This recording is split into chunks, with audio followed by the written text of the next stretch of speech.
அனைவருக்கும் வணக்கம். நான் டாக்டர் கபிலன். இந்த சேனலில் mind power series first time ஆரம்பிச்சிருக்கோம். இதுக்கு மெயினாக வந்து பார்த்தீங்கன்னா, இந்த டாக்டர் கபிலன்ஸ் கம்யூனிட்டியில் வந்து எந்த சீரீஸில் வந்து அதிகமாக வீடியோஸ் வேணும் அப்படின்னு கேட்டதுக்கு ஓட்டிங்கில் வந்து ஃபஸ்ட்டு வந்தது அப்படின்னு பார்த்தீங்கன்னா அந்த மைண்ட் பவர் சீரிஸ் தான். நீங்கள் கேட்டதுக்காக மைண்ட் பவர் சீரிஸ் இப்போ நம்ம ஸ்டார்ட் பண்ணியிருக்கோம். இதில் முழுக்க மனோசக்தி தொடர்பான வீடியோஸ் தான் வந்துட்டுருக்கோம். இப்போ நம்ம வீடியோக்குள்ளே போகலாம். என்னோட எல்லா வீடியோ சீரீஸ்லையுமே வரக்கூடிய முதல் வீடியோவில் அந்த சப்ஜெக்டில் நான் ஏன் பேசுகிறேன்றதை பற்றி ஒரு ப்ரீஃபாக ஒரு இன்ட்ரடக்ஷன் கொடுப்பேன். காரணம், எப்பயுமே நான் பர்சனலாக இன்வால்வ் ஆகிற சப்ஜெக்டில் மட்டும்தான் நான் பேசுவேன். ஏதாவது ஒரு வீடியோ போடணுமென்றதுக்காக தெரியாத ஒரு விஷயத்தை பற்றி நான் பேசுகிறது கிடையாது.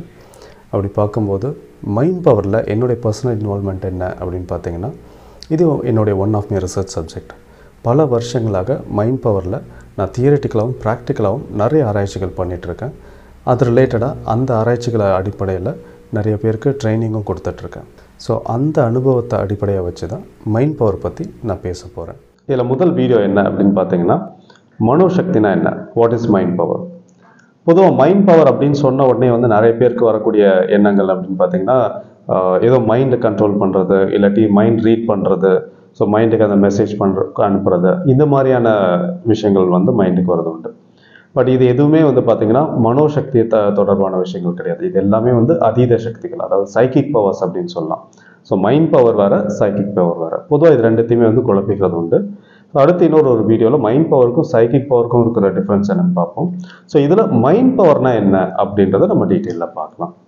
ஸோ இப்போ மைண்ட் பவர் அப்படின்னு சொல்லும் பொழுது பார்த்தீங்கன்னா, மனோசக்தி, மனதின் சக்தி தான், மனதின் பலம் அப்படின்னு கூட சொல்லலாம்.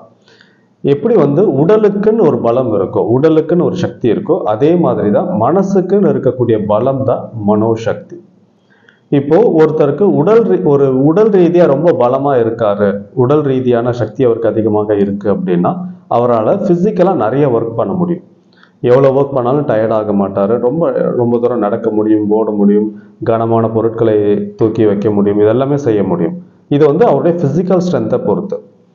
இப்போ அதே ஒரு பர்சனுக்கு வந்து ஒரு மைண்டுக்கான வேலைகள் நிறைய வருதுன்னு வைங்க. அந்த வேலைகள் ஜாஸ்தி ஆகும் பொழுது, இல்லாட்டி ஏதோ ஒரு பிரச்சனைகள் வரும் பொழுது மைண்டு வந்து அந்த இடத்துல வந்து வேலை செய்ய முடியாம ஸ்ட்ரெஸ் ஆகி டிப்ரெஷன் ஆயிடுச்சு அப்படின்னா அவர் வந்து மைண்ட் லெவல்ல வீக்கா இருக்காருன்னு அர்த்தம்.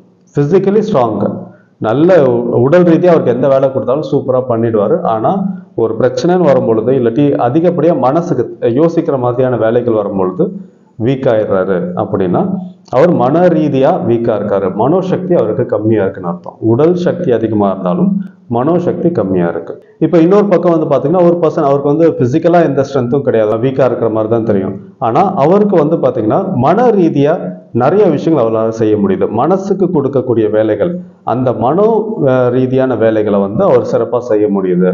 எவ்வளோ வேலைகள் இருந்தாலும் ஸ்ட்ரெஸ் ஆகிறது இல்லை, பதட்டம் ஆகிறது இல்லை, டென்ஷன் ஆகாமல் இருக்காரு அப்படின்னா அவருக்கு மனோசக்தி அதிகமாக இருக்கு அப்படின்னு அர்த்தம்.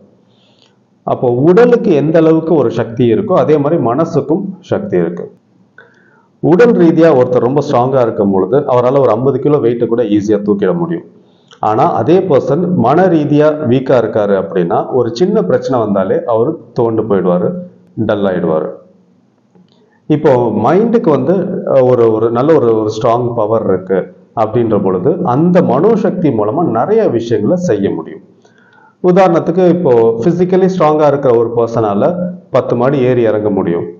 ஆனா மென்டலி ஸ்ட்ராங்கா இருக்கிற ஒரு பர்சனால 10 விதமான விஷயங்களை ஹேண்டில் பண்ண முடியும். அதுதான் வித்தியாசம். மனசுக்கு கொடுக்கக்கூடிய வேலைகளை சிறப்பா செஞ்சாங்கன்னா அவங்களுக்கு மனோசக்தி அதிகமாக இருக்கு. உடலுக்கு கொடுக்கக்கூடிய வேலைகளை சிறப்பா செய்யறாங்க அப்படின்னா அவருக்கு உடல் சக்தி அதிகமாக இருக்கு. பேசிக் டிஃபரன்ஸ் மட்டும் புரிஞ்சுக்கோங்க. இப்போ இந்த மனோசக்தி அப்படின்ற பொழுது அப்படி பார்த்தீங்கன்னா ஆல்மோஸ்ட் எல்லாருக்குமே வந்து இந்த மனோசக்தின்றது அவசியமாக தான் தெரியும். ஏன்னா இது வந்து பார்த்தீங்கன்னா இது வந்து ஏதோ ஒரு அமானுஷமான அதீதமான ஒரு சக்திகள் அந்த மாதிரிலாம் எதுவுமே கிடையாது. அடிப்படையில் எல்லாருக்குமே மனசு இருக்கு. அப்போ மனசு இருக்கிற எல்லாருக்குமே சக்தியும் இருக்கு. இப்போ பிறந்ததுல இருந்து இறக்குற வரைக்கும் எல்லாருமே வந்து இயங்குறதே அந்த மனோசக்தினால தான்.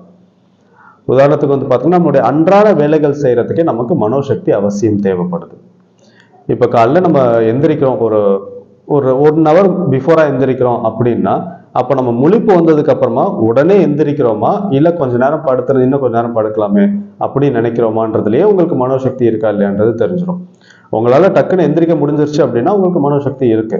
ஏன்னா உங்க அந்த இடத்துல வந்து பிசிக்கல் பவர்ன்றது உங்களுக்கு ஒன்றும் கிடையாது, மென்டல் பவர் தான் தேவை. ஸோ உங்களுக்கு அந்த மன தைரியம், அந்த மனோ திடம் இருக்கு, அந்த மனோசக்தி இருந்துச்சுன்னா நீங்க கரெக்டா ஒரு விஷயத்த ஃபிக்ஸ் பண்ணி பண்ணிடுவீங்க. இப்போ டிசிப்ளின் சொல்றோம் இல்லையா, ஒழுக்கம். காலைல சீக்கிரம் எந்திரிக்கிறது ஒரு டிசிப்ளின், விடிய காலையில் குளிக்கிறது அண்ட் எக்ஸசைஸ் ரெகுலரா பண்றது, இல்ல எந்த கெட்ட பழக்கமும் இல்லாம இருக்கிறது, நல்ல பழக்கத்தோட இருக்குது, இது எல்லாத்துக்குமே டிசிப்ளின் அவசியம். டிசிப்ளின் இருக்கணும் அப்படின்னா அதுக்கு பிசிக்கல் பவர் இருக்கணும்ன்ற அவசியம் கிடையாது, மென்டல் பவர் இருந்தாலே போதும். ஸோ உடல் சக்தி அவசியம் இல்லை, மனோசக்தி அவசியம். டிசிப்ளினை பொறுத்த வரைக்கும் அதுதான். ஏன்னா சில பேர்லாம் வந்து பார்த்தீங்கன்னா பிசிக்கலி ரொம்ப ஸ்ட்ராங்கா இருப்பாங்க, ஆனால் அவங்களால ஒரு பழக்கத்தை விடவே முடியாது. நான் எவ்வளவோ ட்ரை பண்ணுறேன், என்னால் இந்த பழக்கத்தை விட முடியல, சிகரெட் பழக்கத்தை விட முடியல, இல்லாட்டி இந்த தண்ணி அடிக்கிற பழக்கத்தை விட முடியல, இல்லாட்டி காலைல சீக்கிரம் எந்திரிக்கணும்னு நினைக்கிறேன், என்னால் அதை செய்ய முடியல, இப்படிலாம் நிறைய பேர் சொல்றது உண்டு. ஆனால் பிசிக்கலி ஸ்ட்ராங்காக இருப்பாங்க, நல்ல ஸ்ட்ராங்கான ஒரு பர்சன். அப்போ அவங்களுக்கு மைண்ட் லெவலில் அந்த சக்தி, அந்த பவர் கம்மியாக இருக்கிறதுனால மனசு செய்யக்கூடிய வேலைகளை செய்ய முடியல.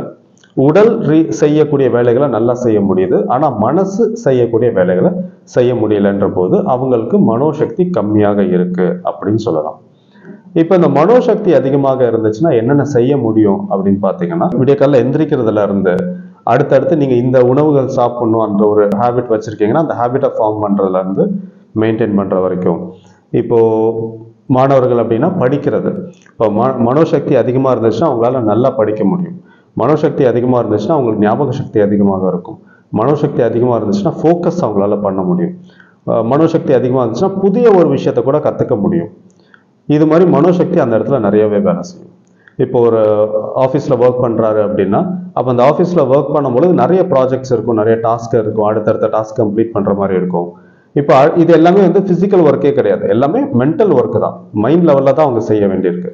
அப்போ அந்த ஒர்க் அடுத்தடுத்த டாஸ்க் வரும்பொழுது அவங்க சீக்கிரம் ஸ்ட்ரெஸ் ஆயிடுறாங்க, சீக்கிரம் ஒரு மாதிரி வந்து ஒரு ஒரு எனர்ஜி ட்ரெயின் ஆன மாதிரி ஃபீல் பண்றாங்க அப்படின்னா அப்போ அவங்களுக்கு மனோசக்தி கம்மியா இருக்குன்னு அர்த்தம். அதே பர்சனை வந்து ஒரு 10 மூட்டையை தூக்கி ஒரு இடத்துல இருந்து இன்னொரு இடத்துக்கு கொண்டு போய் வைக்க சொன்னா முடியுது, ஏன்னா அவங்களுக்கு வந்து பிசிக்கலி ஸ்ட்ராங்கா இருக்காங்க. ஆனா அந்த பர்சனுக்கு வந்து ஒரு 10 விதமான வேலைகள் கொடுக்கும்போது அவரால் செய்ய முடியல, எதை முதல்ல பண்றது எதை அப்புறம் பண்றது எல்லாமே ஒரு டாஸ்க். அப்போ இது பண்ண முடியாம ஓவர்வெல்ம் ஆகுதுன்னு சொல்றாங்களே, ஸோ அப்போ வந்து ஒரு ஸ்ட்ரெஸ் ஜாஸ்தி ஆயிடுது, இத்தனை வேலை இருக்கு என்னால் செய்ய முடியலன்னு ஸ்ட்ரெஸ் ஆகுறது. அப்போ அங்கே மனோசக்தி அவங்களுக்கு கம்மியாக இருக்கு அப்படின்றது தெரிஞ்சுக்க முடியும். ஸோ இது மாதிரி இன்னும் நிறைய விஷயங்கள், ஒரு குறிக்கோளை ஃபிக்ஸ் பண்றோம் அப்படின்னு நமக்கு வந்து இதுதான் வேணும், இந்த கோல் செட் பண்ணணும்னா அதுக்கு மனோசக்தி தேவை. கோல் செட் பண்ணிட்டு அதுக்கப்புறமா அதுக்கு ஒர்க் பண்றோம் அப்படின்ற போது அதுக்கும் மனோசக்தி தேவை. அந்த கோலை அச்சீவ் பண்றதுக்கும் மனோசக்தி தான் தேவை. அதே மாதிரி ஒரு பிஸ்னஸ், ஒருத்தர் பிஸ்னஸ் 2 பேர் பிஸ்னஸ் ஆரம்பிக்கிறாங்க அப்படின்னா ஒருத்தருக்கு மனோசக்தி அதிகமாக இருந்துச்சுன்னா அந்த பிஸ்னஸ் அவரால் நல்ல சக்ஸஸ்ஃபுல்லாக ரன் பண்ண முடியும். இன்னொருத்தருக்கு மனோசக்தி ரொம்ப கம்மியாக இருந்துச்சு அப்படின்னா அவரால் அந்த பிஸ்னஸை சக்ஸஸ்ஃபுல்லாக ரன் பண்ண முடியாது. ஏன்னா ஒரு பிஸ்னஸ் சக்ஸஸ் ஆகிறதுக்கும் அடிப்படையில் தேவை மனோசக்தி தான். ஒரு சின்னதாக ஒரு பிரச்சனை, ஒரு சின்ன ஒரு நஷ்டம் வருதுன்னு வைங்களேன், மனோசக்தி அதிகமாக இருந்துச்சுன்னா அந்த நஷ்டத்தை பெருசாக எடுத்துக்க மாட்டாங்க, அதுக்கு என்ன செய்யணுன்றதை தெளிவாக யோசிச்சு நிதானமாக இருந்து முடிவெடுத்து அந்த பிரச்சனையிலேருந்து அந்த நஷ்டத்தை சரி கட்டி வெளியில் வந்துடுவாங்க. இதே அந்த நபருக்கு வந்து மனோசக்தி ரொம்ப கம்மியாக இருந்துச்சு அப்படின்னா அந்த நஷ்டம் அவரை ரொம்பவே படுத்திடும், அதுக்கப்புறமா அவரால் எந்திரிக்கவே முடியாது, அந்த அளவுக்கு வந்து ரொம்ப மென்டலி வீக் ஆயிடுவார். இப்போ ஒருத்தர் உடல் ரீதியா வீக்கா இருந்தாங்க அப்படின்னா மன ரீதியா ஸ்ட்ராங்கா இருந்தா எந்திரிச்சு நடக்க முடியும். ஆனா உடல் ரீதியா நல்ல பலம் வாய்ந்த ஒரு நபரா இருந்தாலுமே கூட அவர் மன ரீதியா வீக் ஆயிட்டாருன்னா சீக்கிரம் எந்திரிக்க முடியாது. Simple concept. அப்படி பார்க்கும்போது உடலுக்கு பலம் அதிகமா மனசுக்கு பலம் அதிகமான்னு பார்த்தோம் அப்படின்னா கண்டிப்பா மனம்தான். உடலுக்கான பலம் அவசியம்தான், ஆனா உடல் பலத்தை விட மனோபலம் ரொம்ப ரொம்ப அவசியமான ஒரு விஷயம். ஆனா பாருங்க, நம்ம யாருமே வந்து உடலுக்கு கொடுக்கக்கூடிய முக்கியத்துவத்துல பாதி கூட மனசுக்கு கொடுக்கறதில்ல. நல்லா யோசிச்சு பாருங்களேன். இப்போ ஹெல்த் கான்சியஸ் பர்சன் நீங்க யாரை சொல்லுவீங்க அப்படின்னா ரெகுலரா எக்ஸசைஸ் பண்றவங்க, ரெகுலரா நல்ல டயட் ஃபாலோ பண்றவங்க, நல்ல ஹாபிட்ஸ் வச்சிருக்கவங்க. இப்போ இது எல்லாமே எதை சுத்தி இருக்குன்னு பாத்தீங்கன்னா உடல் பலத்தை சுத்தி தான் இருக்கு. மன பலத்துக்குன்னு அவங்க என்ன பிராக்டிஸ் பண்றாங்க? ஆனா ஒருத்தர் நல்ல ஆரோக்கியமா இருக்கணும்னா மனோபலம் ரொம்ப ரொம்ப அவசியம், மனோசக்தி ரொம்ப அவசியம்.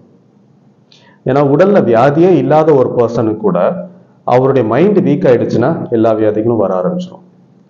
நல்ல ஒரு ஸ்ட்ராங்கான ஒரு பர்சன் மைண்ட் லெவலில் வீக்காக இருந்தால் அவர் ரொம்ப ஈஸியாக வீக் ஆகிடுவார். இதே உடல்ல நிறைய வியாதிகள் இருக்கு, உடல் பிரச்சனை இருக்கிற ஒரு பர்சன் மனசளவுல ரொம்ப ஸ்ட்ராங்கா இருந்தாரு, அவருக்கு மனோசக்தி அதிகமா இருந்துச்சுன்னா சீக்கிரமே அந்த உடல் பிரச்சனையில இருந்து வெளியில வந்துருவாரு. அப்போ ஒரு ஆரோக்கியமான ஒரு உடலுக்கு, ஆரோக்கியமான வாழ்க்கைக்கு மனோசக்தி தான் ரொம்ப ரொம்ப அவசியம். அந்த மனோசக்தி இருந்துச்சு அப்படின்னாலே அவங்களால ஆரோக்கியமா இருக்க முடியும்.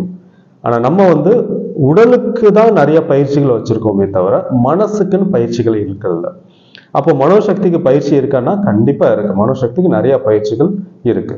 ஸோ மனோசக்திக்கு என்னென்ன பயிற்சிகள் இருக்கு, மனோசக்திக்கும் அதீத சக்திகளுக்கும் என்ன வித்தியாசம், அதீத சக்திகள் என்ன இருக்கு, இந்த மாதிரியான விஷயங்கள், மனோசக்தி அதிகப்படுத்துறதுக்கான பயிற்சிகள் என்னென்ன, இது எல்லாத்தையுமே இந்த மைண்ட் பவர் சீரீஸ்ல நம்ம அடுத்தடுத்து பார்க்க போறோம். ஸோ இந்த சேனல் சப்ஸ்கிரைப் பண்ணிட்டு இந்த மைண்ட் பவர் சீரீஸை உங்கள் லிஸ்ட்ல ஆட் பண்ணி வச்சுக்கோங்க.